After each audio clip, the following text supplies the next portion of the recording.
The Russia-Ukraine war, it's been waging on for over 3 years now, but there is expectation that third round of peace talks may lead to a possible and a potential breakthrough. Now, the two sides will hold another round of peace talks in Istanbul on Wednesday. Ukrainian President Volodymyr Zelensky has said the same, and Zelensky proposed fresh talks at the weekend, days after US President Donald Trump threatened Russia with severe sanctions if there was no ceasefire between Moscow and Kyiv within 50 days. Now, remember, there's been two talks earlier. It has led to some sort of prisoner exchanges, but no major breakthrough in terms of where do they see this war ending has been achieved so far. Will that happen the third time around? We're going to discuss that in greater detail, but I want to first play out this soundbite of Ukrainian President Zelensky. We come back and discuss this in detail.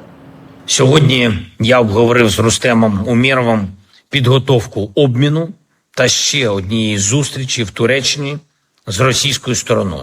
Умєров доповів, що зустріч планується на середу. Завтра буде більше деталей. All right. The reason why so far the war hasn't ended is because the two sides have a very differing version of how they want to actually end this, which is why those big questions are so important right now. First and foremost, the Trump truce deadline is pushing the breakthrough in talks right now, the third set of talks that are set to take place. Will Trump impose sanctions on Russia? This has been a big flip-flop from the president's side. Earlier he said he doesn't want to impose, then he said he wants to because he's frustrated with the fact that the Russian president is leading to absolutely no possibility of some peace talks to happen. The third question that we're asking is, will renewed offensive actually stall talks? Remember, there's been a fresh offensive from the Russian side, and will that come in the way of peace talks leading to some sort of a breakthrough? And lastly, when will Putin come to the negotiating table? Those are the big questions. Let's get in Alio O Dirioz, who's joining us live from Turkey to talk on this. He's the associate professor at Tobb University in Ankara. So thanks much for speaking to us on India Global. Let me start by asking you, there are tempered expectations in terms of the third round of talks that will take place, simply because the first two did not yield anything substantial. How do you see these talks in the third round, and what are your expectations in terms of possible breakthroughs that could be achieved? Well, thank you for having me, and I wish you all a good day. And well, these are actually not just the third talks, these are the third round of talks of this year, shall we say.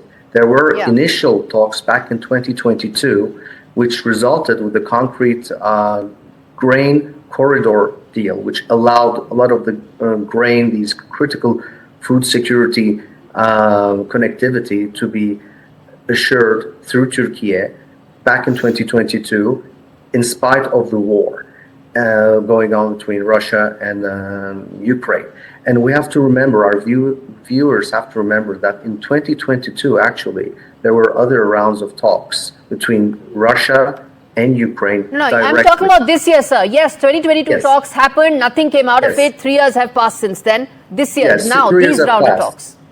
Now, these talks, the reason I went back to 2022, these talks are painfully slow. I mean, diplomacy takes time. And I do not expect a big breakthrough, but there are great efforts on behalf of diplomats in Turkey, in the United States, and also in Russia and Ukraine to try to reach a deal. And as you mentioned, there are different perspectives as to why this war, or the special operation, as the Russians call it, began. And what are the acceptable terms for a permanent ceasefire and eventually a peace treaty. I do not expect a huge breakthrough because these things take time, but it's very important that there is an ongoing process. And that process, even though it seems very little results with prisoner exchanges, these are still concrete results that should not be undermined. Okay. And eventually with the continuation of these talks, there is hope for a renewed permanent peace. Okay, there's always hope. But of course, there's no guarantee. Of course, there is no guarantee. And even as hopes are concerned, again, the reason why I said they're tempered is because the Russian president said that there's still a very vast difference between what he or what the Russian side imagines the deal to actually happen and what the Ukrainian side thinks should be the way for this war to end. In the backdrop of that, what do you think could be the best outcome in terms of the third round of talks that will take place tomorrow in Istanbul? The best outcome would be actually, in my opinion, to have an agreement to continue these rounds. But what has to happen is, I would say, Russia has to be strongly convinced, not just through threats, but also through incentives.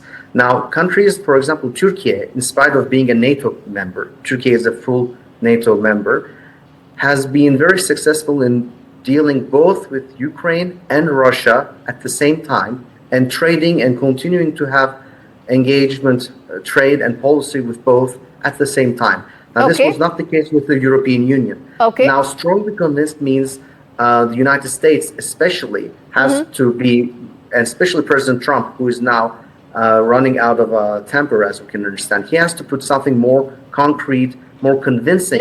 I was coming to just that, sir, and I'm running out of time, so a short answer, please, which is that what is now left in terms of leverage? Donald Trump has said that he's going to put sanctions. Donald Trump has said that he's frustrated. There are also efforts to back Ukraine with Patriot missiles. So what else is the leverage that America now has?